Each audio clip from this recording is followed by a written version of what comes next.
C'est presque de l'info, c'est la revue de presque de Nicolas Canteloup. Et ils sont encore dans le studio, Jean-Pierre Elkabbach et son invité. Eh oui, Myriam El Khomri, bonjour Julie, bonjour à tous, bonjour Thomas. Bonjour. Jean-Claude Maillet, Philippe Martinez était dans votre bureau hier. Qu'est-ce qui vous êtes dit? Écoutez, le gouvernement n'a cessé de bouger. Le gouvernement n'a jamais arrêté de faire des mouvements, monsieur Elkabbach. Des mouvements de bras, vers le haut, vers le bas, sur les côtés, mais aussi des moulinets. Pour dire, vous savez, les moulinets avec les mains, pour dire, circuler, il n'y a rien à voir. Oui, les moulinets, nous maîtrisons le gouvernement. Nous savons, monsieur Elkabbach, brasser de l'air. Ouais, mais est-ce que votre porte est toujours grande ouverte pour encore négocier, trouver un accord, trouver quelque chose? Mais, monsieur Elkabbach, ma porte a toujours été ouverte. Pourquoi? Parce qu'il est nécessaire, Pierre. Non. Jean-Pierre. Oh, ne me jetez pas la pierre, Pierre. Il est nécessaire, Pierre, de laisser la porte ouverte quand on brasse de l'air. Et les frondeurs, qu'est-ce que vous leur dites aux frondeurs? Les frondeurs. Mais je leur demande d'avancer. Vous savez, un compromis, que ce soit avec la CGT, avec FO, avec les frondeurs, un compromis, c'est chacun qui doit faire un pas en arrière vers l'un, vers l'autre. Et Ouais, ben merci, grâce à vos réponses, en tout cas, on a reculé d'un grand pas en avant. À vous geler. Merci Jean-Pierre. Allez, on va accueillir Marc-Olivier Fogiel. C'est lui qui est avec nous pour les titres aujourd'hui. Bonjour Marco. Oui, bonjour à tous. Bonjour Julie, bonjour Thomas, Jean-Marc est là, Natacha, tout le monde est là, super. Je sais pas vous, mais moi je piaffe. J'attends le quart de finale contre l'Islande vraiment avec impatience. Ah bon? Vous avez vu comme ils se sont fait balayer les Anglais, alors là. Une équipe d'un pays où il y a plus de phoques que de joueurs de football professionnels, ça fout mal. Hein. Attendez, franchement, les Anglais, ils n'avaient jamais été aussi ridicules depuis vendredi dernier, depuis le Brexit. Hein. Bon, allez, assez de méchanceté pour aujourd'hui. Oui, c'est parti pour les titres. On vous écoute. Allez, les titres, sortie ciné. Hier, c'était la sortie ciné de Camping 3. L'histoire, en fait, d'une bande de types sympas, mais un peu beaufs, qui font griller des merguez. Écoutez, c'est Philippe Martinez qui doit être content. Ils ont fait un film qui raconte une manif de la CGT. Super. Égalité des sexes. Selon une étude, mettre une photo avec un beau décolleté sur son CV augmenterait les chances d'avoir un emploi. Ah bah tu parles. Les patrons aiment les grosses poitrines, c'est comme ça. Oui. En fait, c'est comme ça qu'il a fait pour avoir son poste. Gérard Larcher. Gérard.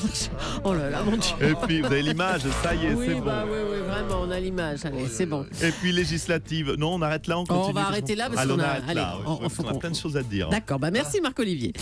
L'attentat à l'aéroport d'Istanbul a évidemment choqué le monde entier. Didier François, vous êtes grand reporter à Europe 1, vous avez vous-même été otage de Daesh. Qu'est-ce que vous pouvez nous dire sur cet attentat? Tout à fait. Alors écoutez, Julie, c'est évidemment la patte de Daesh qu'on retrouve derrière ces actes terroristes. Et là, c'est le tourisme en Turquie qui est ciblé. L'objectif est clair, je crois, c'est de booster le tourisme en Turquie. Ah bah non, de faire chuter le tourisme, vous voulez dire? Ah non, c'est de le booster. Mais là, vous avez vu les prix, vous pouvez aller en famille dans une suite 5 étoiles à Istanbul pour 9 €. Les prix sont en chute libre, il y a vraiment des super promos, il va y avoir un monde de dingue. Si l'objectif c'était de faire chuter le tourisme, c'est raté. Non. Après, là, l'État islamique, c'est pas des flèches, on est au courant. Enfin, voilà, pour moi, c'est une belle occasion d'aller découvrir la Turquie. Personne n'ira vraiment faire le touriste dans un pays ciblé par l'État islamique, hein, Didier. Bon, vous savez, moi j'y ai passé un bon moment chez Daesh, et quand même, il y a du soleil, il fait beau, et puis ils ont un folklore à eux. C'est pittoresque. Moi, c'est vrai qu'après, les tarifs sont bas, mais moi, j'ai rien payé. Il n'y a pas un morito, pas une danse du ventre. Les seuls monuments du coin, j'ai pas pu les visiter. Ils ont fait sauter la dynamite. Oui, et nous, moi, j'avais une chambre, il n'y a pas de fenêtre. Bon, c'est vrai. Et pour le petit déjeuner au lit, t'oublies, hein, mais bon, on survit, on arrive, on survit. Bah oui. Merci Didier François. Vive le tourisme. Les sacs plastiques à usage unique connaissent leur dernier jour d'existence. Ça sera même fini demain, 1er juillet. À ce propos, Bon sang qui Les sacs plastiques, c'est quand même... oui, les magasins Leclerc ont diffusé une campagne expliquant qu'ils avaient supprimé ces sacs depuis 20 ans. Une campagne qui vous interpelle, Ségolène Royal. Oui, bonjour, oui, mais écoutez, il y avait ma photo effectivement dans toute la presse, Hier, oui, on a grâce vu à ça. Leclerc. Oui. Vous avez vu Oui. Autant dans Le Monde ou Le Parisien, voire même dans Closer, j'ai l'habitude de voir ma photo. Alors là, j'avais jamais été dans Tatouage Magazine, ni dans Muscle et Fitness. Je me suis vu dans Muscle et Fitness, dans Pomme d'Api, dans Moto Journal. Ça fait bizarre, vous savez. Alors, vous avez déclaré que ça ne vous gênait pas d'être instrumentalisé, si on peut dire, si c'était pour la bonne cause. Mais non, pas du tout. Pourquoi ça me gêne? Non, ça ne me gêne pas. Mais même si j'espère quand même que Leclerc aura l'élégance de me dédommager en tickets de réduction. Ah, d'accord. Oui, parce que vous savez, c'est avantageux pour tout de même pour deux pocs de Sidanet Choco Vanille à 3,27 €. Le 3, oui, non, mais vous souriez, mon Polony, parce que vous n'avez pas ce genre de soucis. Le troisième est gratuit sur la présentation de 2 tickets Leclerc, il faut le savoir. Et vous savez qu'avec simplement 4 tickets Leclerc, vous pouvez avoir un paquet de Chocopic 300 grammes à 1,32 €, plus 150 grammes de carottes râpées marque repère dans région du talent à 1,65 €. Je ne vous fais pas la mention légale. Hein. Plus 50% de réduction sur les biscuits Chocomousse, 2,28 € le paquet de 8. Et ça, oui, mais vous êtes des nantis autour de cette table, donc ça ne vous parle pas. Mais le peuple à qui je parle comprend ma démocratie participative. Oui, c'est ça, la démagogie aussi. Allez, bon, effectivement, on vous croit. En tout cas, j'espère que moi, j'en aurai des tickets Leclerc. Hein, c'est pour en réserver qu'à François. Pourquoi Oui, vous me voyez pour venir. Parce que François, oui, il est venu ici. Ouais. Il a eu un sacré ticket, Leclerc, non? Avec vous, Madame Julie. Oh là là. Oui, vous le ziotez, vous le quittez pas des yeux. Merci Ségolène Royal. Bernadette Chirac a annoncé qu'elle était prête à travailler pour Nicolas Sarkozy afin de l'aider à gagner les primaires. Bonjour Madame Chirac. Bonjour jeune fille. Bonjour Monsieur Soto. Vous auriez tout de même pu faire un effort vestimentaire, repasser votre chemise. Bon bref, effectivement, c'est pas le sujet. Laissez-moi parler. Je suis prête à soutenir Sarko.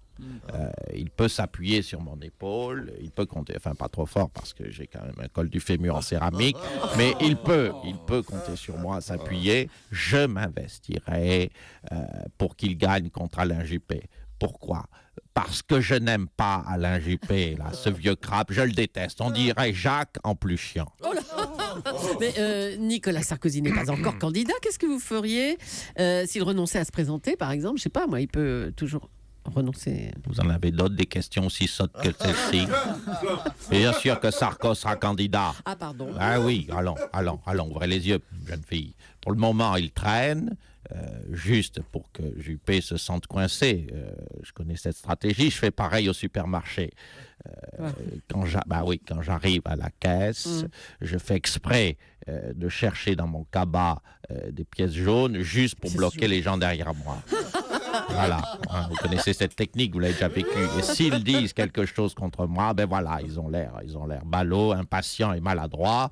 C'est ce que Sarko fait avec Juppé, il donne ainsi le tempo. Voilà. Vous oubliez les affaires judiciaires qui pourraient empêcher Nicolas Sarkozy de se représenter. Ça, allons, ouvrez les yeux, jeune fille. Vous êtes bien naïve. Je suis, oui, monsieur Morandini, ça va, n'en rajoutez pas. Vous faites une belle bande là. Je suis tout de même la femme de Jacques Chirac. Je suis bien placé pour savoir. Oui, ben quoi, monsieur Cabrol, laissez-moi. Il est perdu. J'ai le droit de respirer avec mon goût. Elle est perdue, Bernadette. Je suis bien placé pour savoir que la justice n'a jamais empêché personne de se présenter.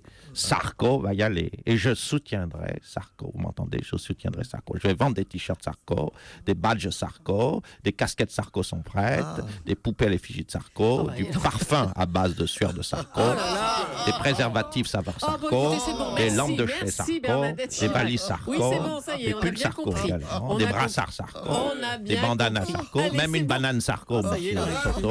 Allez, c'est bon. Merci Bernadette Chirac. Eh ben, on va terminer du coup Ils maintenant en m'ont coupé le parlant. sifflet. Ils sont impolis. hein, papa.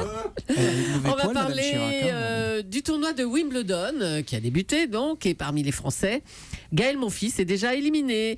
Michel Sardou, vous regardez, je crois, Wimbledon finalement. Hein. Mon ami, je vais te dire Wimbledon, mais je m'en fous. Vraiment, je m'en fous. Tu sais ce qui m'intéresse. Je vais te dire ce qui m'intéresse. parce que vous avez- Non, c'est quoi Alors, vous avez l'air d'insinuer que je me fous de tout, pas du tout. Il y a un truc qui m'intéresse, qui me passionne, c'est le Tour de France. Ah bon Oui, j'adore le vélo. Ah bon. Tu sais pourquoi? Non. Tu me le demandes pas. Bah, Parce que ma grand-mère faisait du vélo.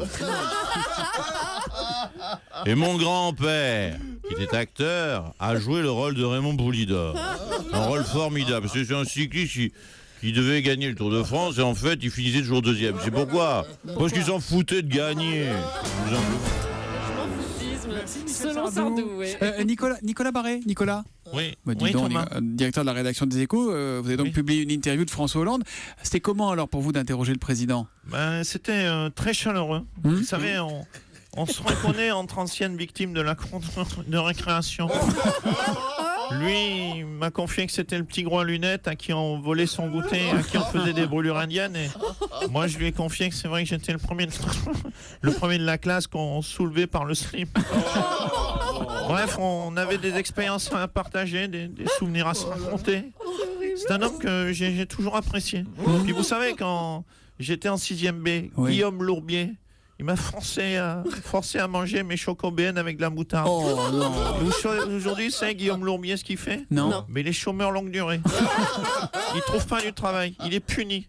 Et ça, c'est grâce à François Hollande qui m'a vengé. Je le remercierai jamais assez à François Hollande. Merci Nicolas Barré, c'est bien d'avoir l'envers du décor de l'interview Ah oui, finalement. vraiment. Et merci et bravo à Nicolas Canteloup qu'on retrouvera demain matin à 8h40 en direct.